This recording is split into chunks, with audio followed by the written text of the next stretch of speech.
His arch enemy, Senior Kaboom. Senior Kaboom. Here we go. We're rolling on this 7th of May. of Oh May, my.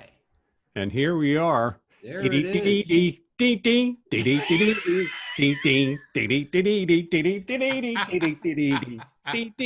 Green acres is a place for me. I've been humming this all morning.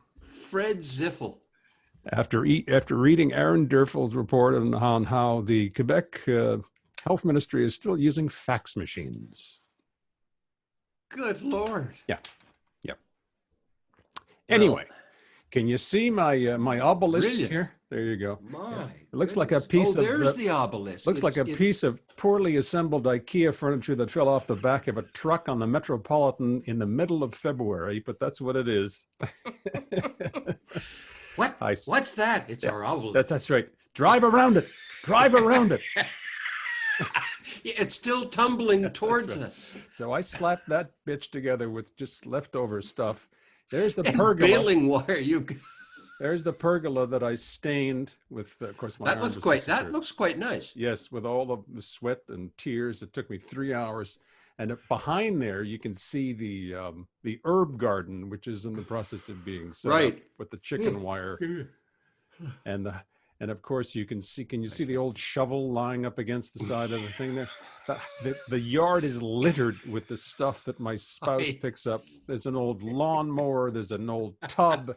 There's an old water pump right about here, just in front of the shed. There's stuff hanging off of the shed. There's the old Anglican church. She goes to these flea markets and look what I got. What is it? It's a bird's nest made out of a piece of driftwood and something else. How much was that? $85. And here's an ashtray. That's right. Can I take your car next time? Why? Because there's more room to bring shit back. No, she's got wooden mushrooms and God love her. Oh, just I can't. Where are you going to stand the obelisk? Or is that the way it's going to be? No, it may stay there for a while, but no, it'll be standing about where it is, up against the pergola there. It'll be stained, and but the weather's just nuts. It's cold. It's cold. So, did you get that snow they said you were going to get this morning? No, but we're going down to -2 in these parts tonight, so it's going to be nuts. And we got a couple of little baby squirrels showed up yesterday, 3 of them. Oh. And they were scurrying around, and so Madame went out and put out an old towel and some food and some water, and so we've got a whole menagerie. Stay under our pergola. Yeah, Dobigan's got 97 acres and steers and cowboys coming over for lunch, and I've got this thing over here. What is that behind you? Which one? The garden? That a pair of boots? Old shoes? Move over. Right there. What is that? Possibly. I don't know. I don't know this. I took this photograph yesterday, so I'll take another angle for tomorrow because it goes on. Oh, Have you got a 360 feature? I probably should look into that because you and I are just catching up with all this technology stuff. So anyway, listen, George is in the green room. I got a couple of other things to talk about. Did you? Oh, okay. Show me? Please go ahead. Okay, I very, very, very quick things. One, well, there's Mitch for tomorrow. There's Mitch. He'll be on tomorrow. One is this 15-year-old kid who is got an article, believe it or not, of his discoveries in the New England Journal of Medicine. Good Lord. The kid's name is Thomas F. Carey. I think that is how you pronounce it, or Kyrie. K-H-A-I-R-I. Carey. Yep. Mm-hmm. And he's 15 years old. He got the article included in the New England Journal of Medicine, demonstrating that the implantation of pacemakers and defibrillators can risk infection. Oh my! During the implanting of it, the installing of it, and the kid is 15 years old, and there he is. Look at this. This is the future of this country, standing right there. Look at this, and he's got everything in his back. Yeah, and he. Way to go, Thomas. Montreal Heart Institute. Little even more precocious is a 5-year-old kid who was stopped by the Utah State Police Oh, yeah, heading my to spouse told me California. about this. Yes. Hmm. This was in the New York Times. I just caught it this morning. Kid was driving this vehicle, 5 years old. And he'd had a fight with mom and dad, and he was running away from home. But I mean, 5 years old, he's on the highway.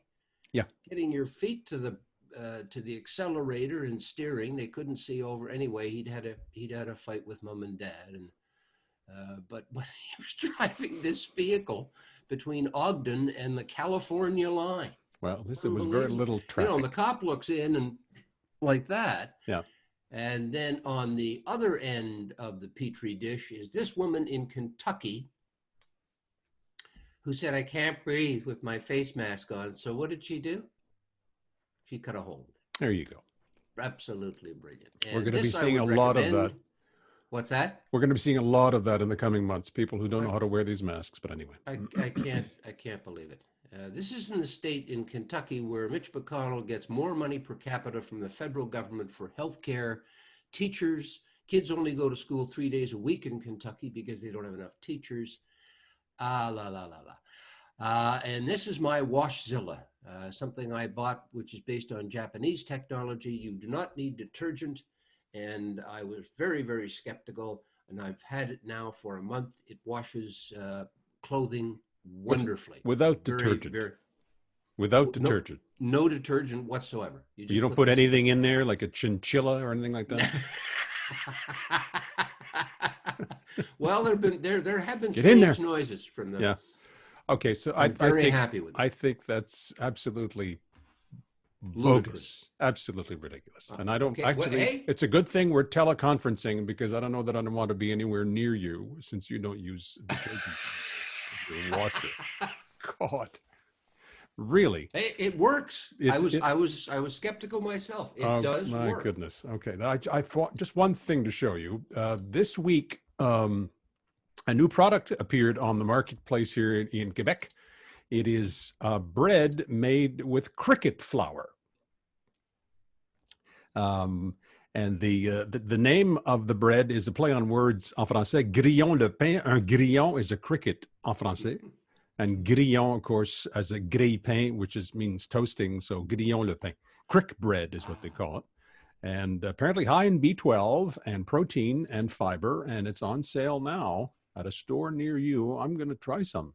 Apparently it's quite good. And if you get a stain, I'll send you my You send me your Washzilla. So that's grillon le pain. So something to look out for as you perhaps look for something new powder. To... Is this mashed up crickets? It is. Yeah. Well, protein, I guess. Yes, it is. And since Smuckers and everybody else is shipping flour to Donald Trump now, we might as well try alternatives. All right. Grillon de pain. Grillon le pain is the name of the company. Grillon le pain. So let's talk about, let's bring George Athans on board here, shall we? All righty. How you doing, George? Papa Athanasius. There he is. Kelowna's gift to the world. There's the man. There he is. He hasn't changed. Oh, he's got a beautiful background. Wow. Too. Look at that. That's actually George's house. That's George's house. Which, yeah. Well, that's what happens when you're a cherry picker from Kelowna. Nice pergola, George. Very nice. I knew Ed was stepping up his game today. I said I better lay on a decent virtual background. Wow, is that the west wing of the Kelowna mansion? No, my parents had a nice place on the lake, but it wasn't quite like this. I've been to Kelowna. It's gorgeous. It's absolutely beautiful. When was the last time you were out there? I go out in the summer most often. Oh, do you? Okay. I still have one brother there, and it's kind of turned into Napa Valley North. There's so many amazing wineries and wine being made out there now, and they're winning awards all over the world. Oh, really? Because I was out there a long time ago, 20, maybe 25 years ago, and it's absolutely spectacular, of course. Have you been out to BC there, Don? No, to my great shame, I have not, but I got to mention to you, George, I was talking to Ryan Murphy the other day, and he says the wines from Kelowna now beat the stuff from Napa Valley by a country mile, and the Napa Valley is beautiful. But he says Kelowna, for his bucks, is the most beautiful place on the continent. Yeah, it's Gorgeous quite out there. nice, and you know, there's something like I think 125 former and current NHL players that live in the Okanagan Valley. God. So Well, you they get go up milder there winters every and you don't summer. get the rain in Vancouver, right? Yeah, Shea Weber's there, Carey Price. Well, he's Actually, a BC boy. Carey, yeah, Carey Price spends his summers getting up really early in the morning, climbs up trees with a bow and arrow, and waits to shoot deer. He says that keeps him kind of on his game, you know, in terms of his It accuracy. keeps me on my game. Yeah, that's what I do. Yeah.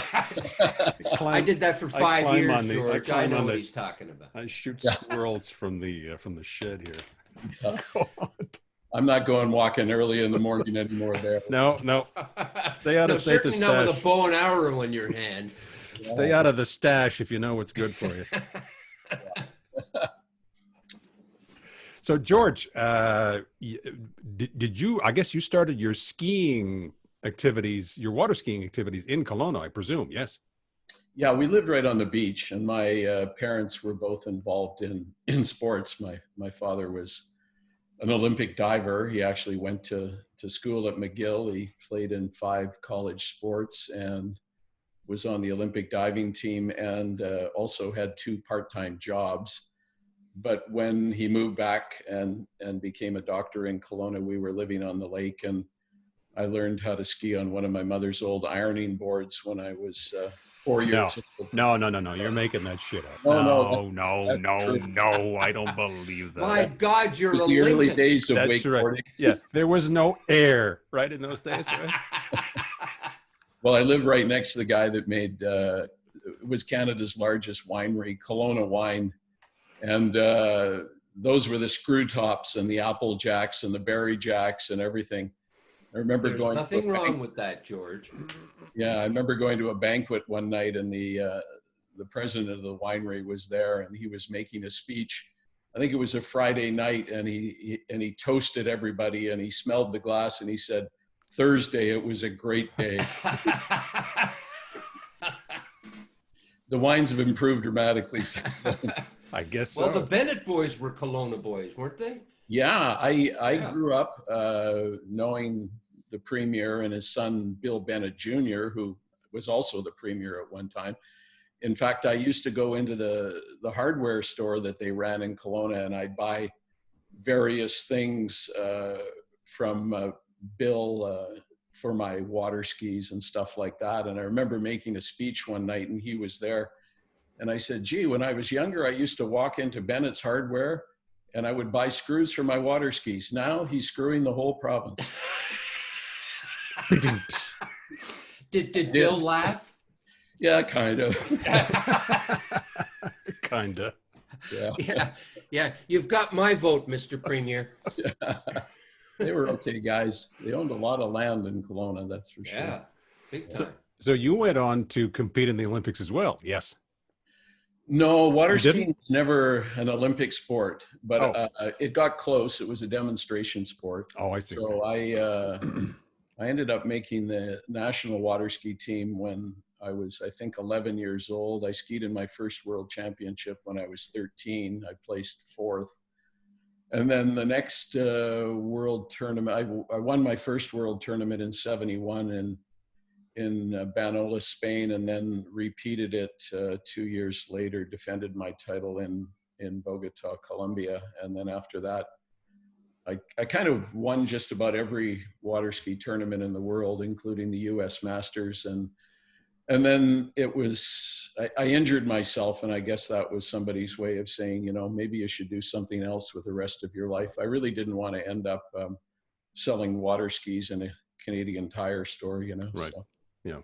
So your mother's ironing board has a place of adoration in the house. You still got it mounted? Yeah, in fact, the people that had bought our family home, which we should have hung on to, because I think the last time it flipped hands, it's kind of a shack on the beach in Kelowna, but I think it went for $3.5 million just because of the land. I'm sure.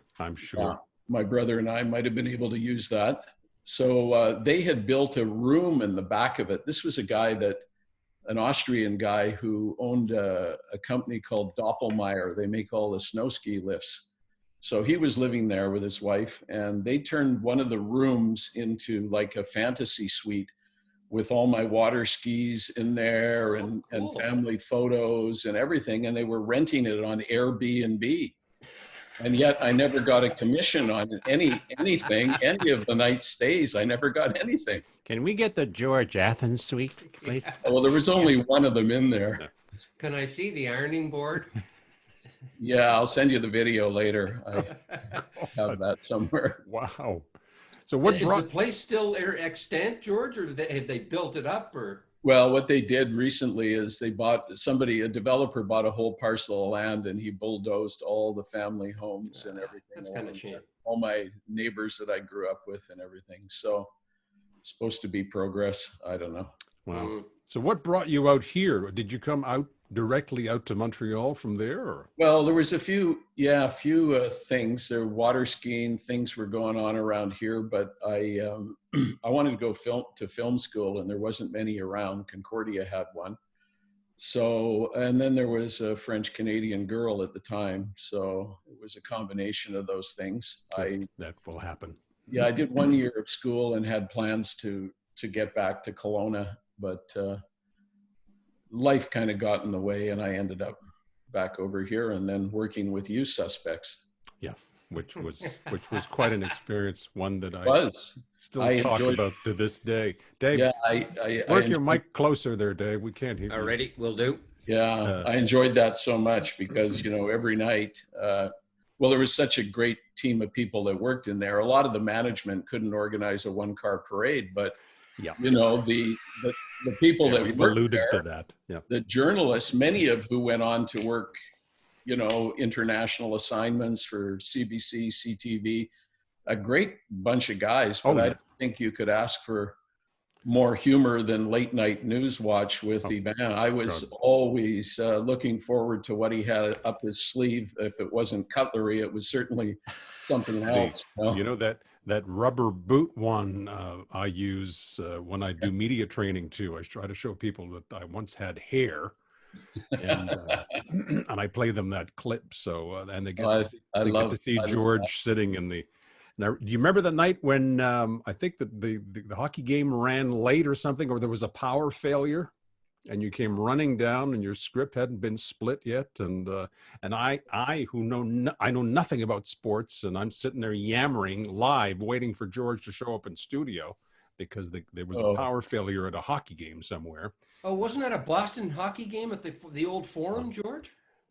Could have been. There was so many runs, jogs down to the studio to get there in time. I remember one night, Ivan had actually started a popcorn and air pop machine and had some popcorn going. I've got that on tape. We've got you eating a bowl of popcorn. Yep. I've got that. I've got to put that up. I got to go through my archives after we're done here. I've got that somewhere on a disc, I think. So yeah, those were fun. Well, George, have you seen this? Have you sent George at least the still of you in the fishing waders? Oh, I saw the video. Yeah. The clip is the whole video is up. I think I shared it on my Facebook page. Got a lot of interest. But it was fun working with, because again, you have someone here in George who is just open-minded, and he's got his own tasks to do. But he was like Harrington. You'd say, well, "Can you do this?" Sure. Oh yeah, we'll go. And it's live TV, and you've got other partners in crime like Sarita Ellman and Brian Murphy and others who were behind the scenes making all these things work too. So yeah, it was fun. It was a lot of fun. Screaming in your ear.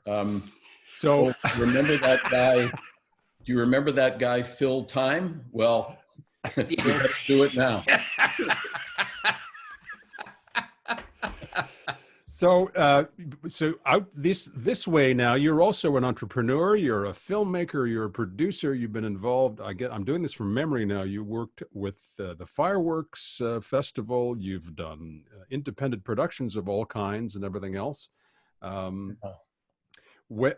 where does the current environment leave you now? Because you can't go out and shoot things and you can't organize things. What's keeping you busy these days? Yeah, well, that's a bit tricky, like everybody else. Most of the stuff I do, I travel around for, and I've got to be on a location. In fact, Brian and I were getting set to start a big real estate project, multi-year, multi-billion-dollar project, handling all the media for it in the Caribbean, in the island of St. Kitts, and now that's kind of parked. And so I'm taking long walks and watching movies with my 16-year-old daughter, and okay. So there just are hanging in there like everyone else. Yeah. Yes. We had a picture. 2 children. Brian put a picture when Brian Murphy was on. Brian put a picture of you on a beach. I can't remember where, Yvonne, the Caribbean. Oh, yes. And Murph's on a ladder. Yeah.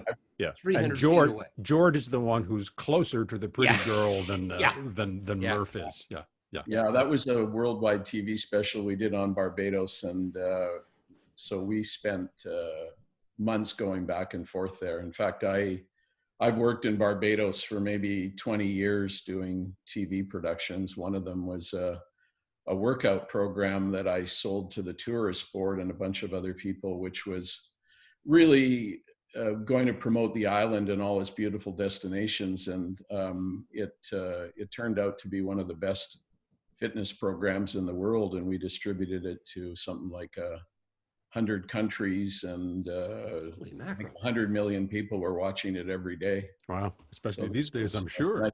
Nice project. I like that. Yeah, and you know, it's a cliche, George, but the color of that water is just unbelievable. It's the way it is. Yeah. Brian and I just finished a job in Turks and Caicos, and the water there was just, I mean, you can't describe it. It's so amazing for your soul, but it's hard to believe it unless you actually have been there, you know.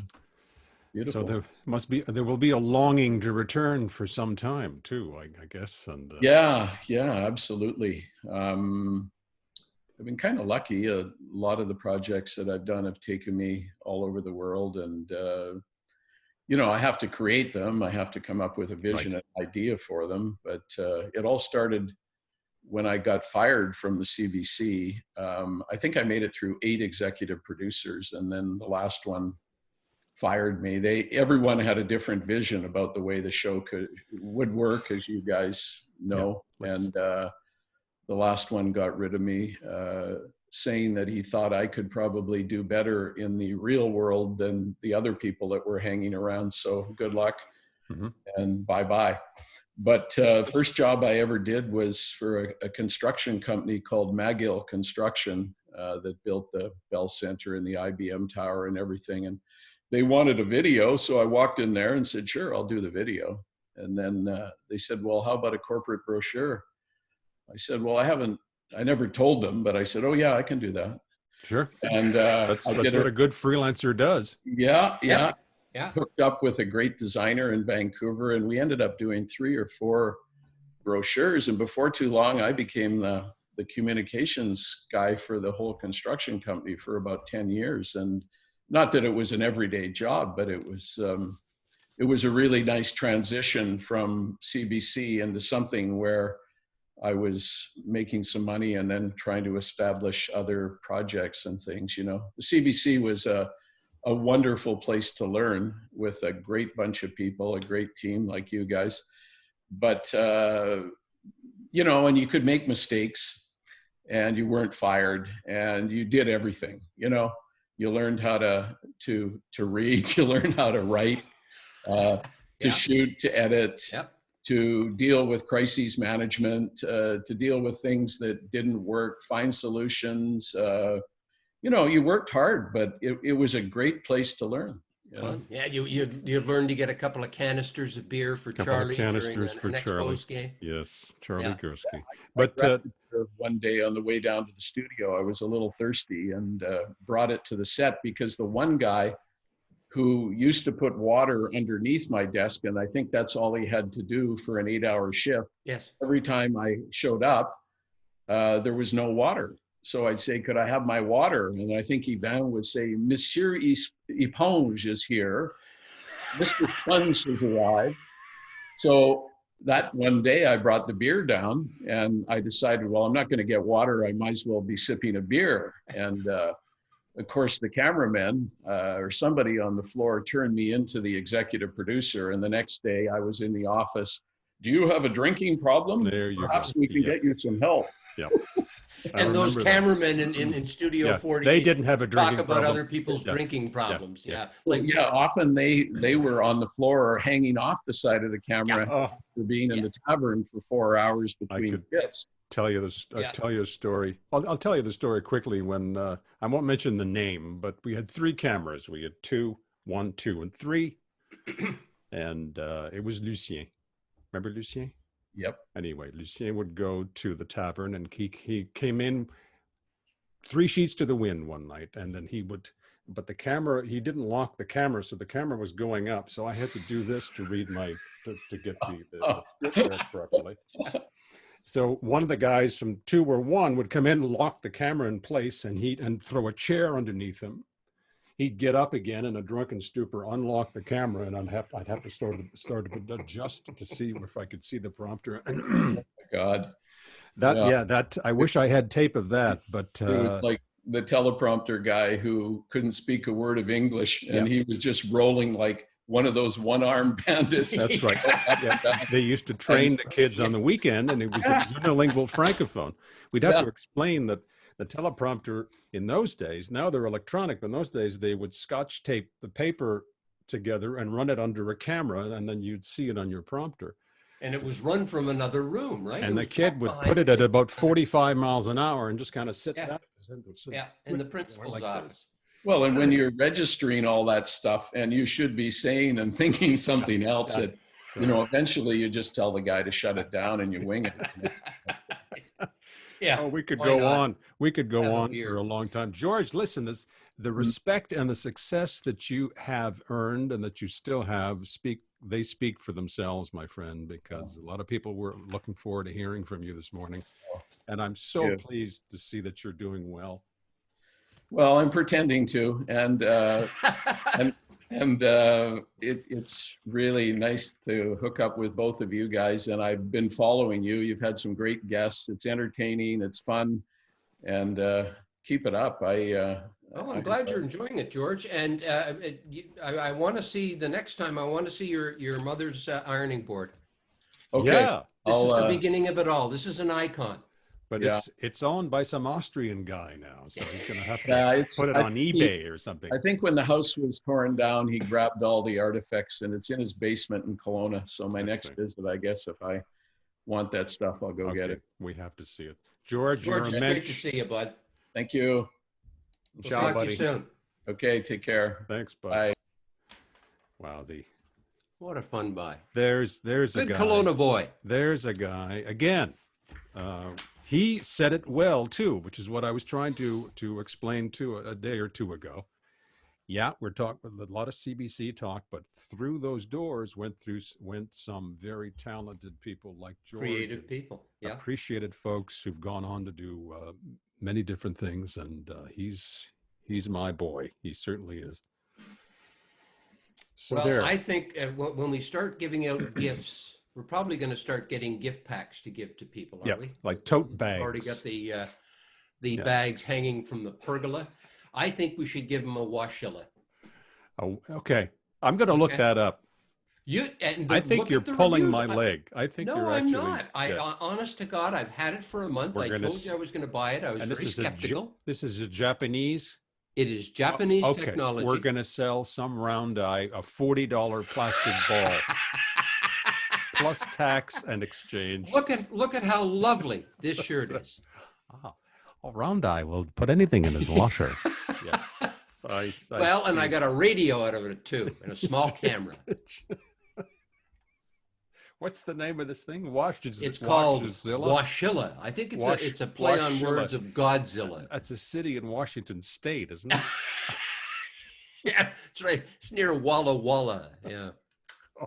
Hey, that was great talking to George. That was fun. That was so much fun. And Mitch Joel, whom I've not met. I've met Mitchie. He knows Betsy very, very well. Okay, They I'm work looking together. forward to hearing from him because he has quite a reputation for being articulate and omniscient about Yeah, all sorts of Mitch things. is a smart guy. Okay, so I'm looking forward. He'll be on with us tomorrow.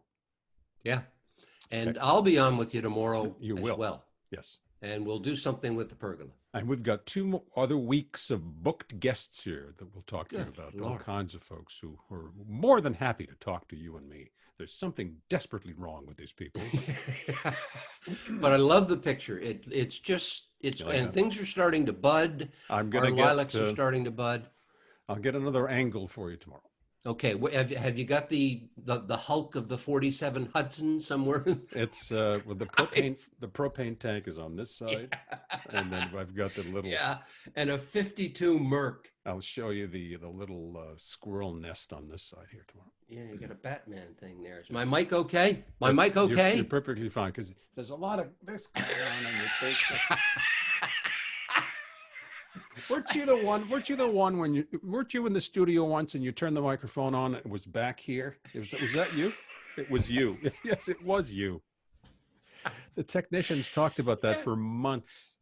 And you and George and Tom are talking about, all the really talented people we worked with in this business. And then, hello. There are exceptions.